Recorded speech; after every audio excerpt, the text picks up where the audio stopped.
કે શું થાય, અહીં વારા લેવા નથી આવવાનું, સમજવા માટે આવવાનું. સદગુરુનું સાનિધ્ય છે કે એની અંદરથી કંઈક સદગુરુના શબ્દો આપણા જીવનમાં ઉતારવી તો આપણા ઘરમાંથી અંધશ્રદ્ધા જતી રહે, અજ્ઞાનતા જતી રહે. દારૂ, જુગાર, ચોરી, જારી, ધૂણવું, તત્કારીઓ નાખવી, દાણા જોવા, એકી બેકી કરવી, આ બધું જતું રહે. અને આપણા બાળકો જે જાણ્યા છે એને ભણાવો, શિક્ષિત બનાવો. એ ભણશે તો આગળ કઈક વિકાસ કરશે. બાકી નકરા આત્માના ભજન ગાય કોઈનું કલ્યાણ થયું નથી.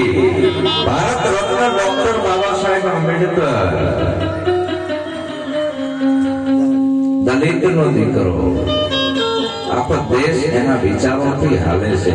બ્રાહ્મણના વિચારોથી નહીં, બાવાના વિચારોથી નહીં, તાંત્રિકના વિચારોથી નહીં. એક દલિતનો દીકરો એને જોયું, બધા ધર્મોની પીએચડી કરી કે કયો ધર્મ સાચો છે, કયો સત્યનો માર્ગ બતાવે છે. દરેક ધર્મની પીએચડી કરી, દરેક વિષય ભણ્યા, બધા એમાંથી તારણ કાઢ્યું કે વિચારધારા તો બૌદ્ધની સાચી છે, જેની અંદર માનવતાવાદ આવે છે. નહીં હિન્દુ, નહીં મુસલમાન, નહીં બ્રાહ્મણ, નહીં ક્ષત્રિય, નહીં વૈશ્ય, કેવા છો? બૌદ્ધ.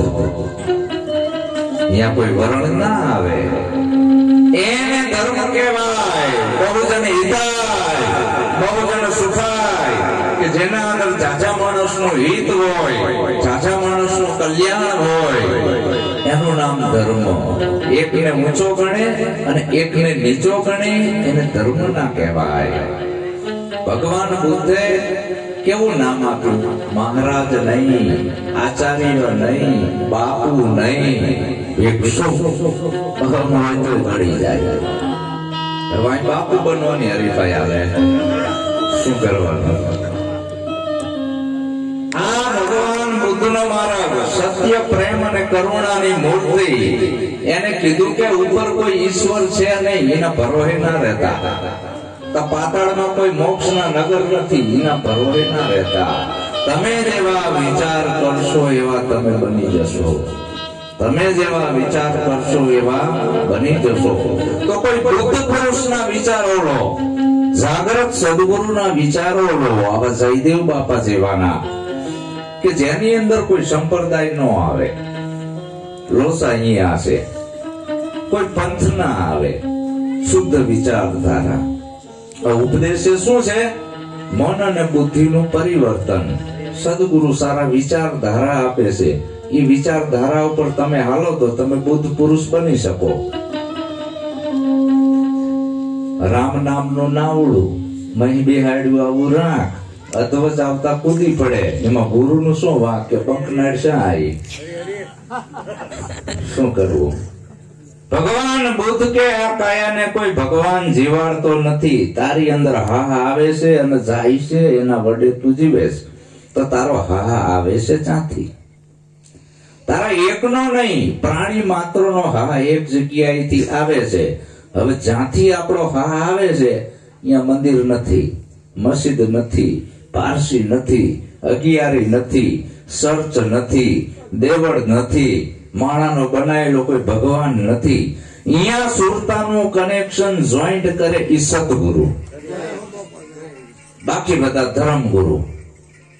તો આ આપણે આજે મહિમા મનોરંજન માટે નથી કર્યો. આ લાલપુર ગામમાંથી અંધશ્રદ્ધા, અજ્ઞાનતા દૂર કરવા માટેનો આ કાર્યક્રમ છે. આમાંથી એક જીવ જો સુધરી જાય ને તો એની 71 પેઢી તરી જાય. એટલે મારા વાલા સંતો, ભક્તો, મારું બોલવાનું થોડું કડક છે, કારણ કે હું ફી નથી લેતો. મારી કોઈ ફી નથી, મારે મંદિર નથી ને મારે આશ્રમ નથી. સંતને મંદિરે ના હોય, આશ્રમે ના હોય, એની કોઈ ફી ના હોય, ગાટલા લેશું. સંતનું જીવન જે બાજુ પવન આવે એ બાજુ પાંદડું ઉડીને જાય. ફૂકલ પાંદડા જેવી મારી દશા છે. મારા ઘેર ભોજન, ભજન, સત્સંગ, દર રવિવારે સ્વાધ્યાય બધું ચાલે છે. બધા હરિગુરુ સંતો પ્રેમથી આવે છે અને મોજ કરે છે. તો આવો મહિમા છે. અને આજે આપણે ક્રાંતિકારી સરોલ મોરી સાહેબ 2 શબ્દો કહેશે વિરામના, પછી આપણે વિદાય લઈએ. બહુ સરસ. હવે વિડીયો બંધ કરી દીજો બેન.